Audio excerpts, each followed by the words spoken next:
right, Trent, your reaction to those tapes?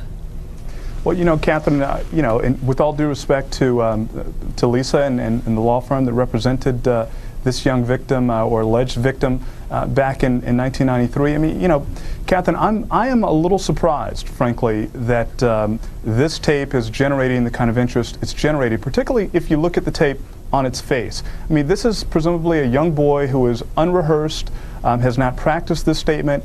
And if you listen to the kinds of words that he's using, manipulating and coercing, Michael Jackson graduated into kissing me after doing, you know, things that were presumably not part of the molestation. Those are not the kind of words that someone uses at that age. You know, Trent, I happen to have a 13-year-old and a 15-year-old at home, and you know, they're not little 5-year-olds. A lot of children do talk that way. This was a fairly intelligent young man. And by the way, this wasn't the first time he'd talked about it, so surely he'd gained some knowledge of the words to use. Well, you know, look, clearly, you know, I would imagine that he's gained some knowledge of the words he's using, but that does not explain how he's speaking in what is really lawyer speak. I mean, manipulating and coercing. Those are not the words that a young 13-year-old who's sort of bearing his soul for the specific purpose of and presumably he doesn't know that he's engaging in this conversation with this therapist for the purpose, as Art has indicated, to vet his statement. He thinks he's simply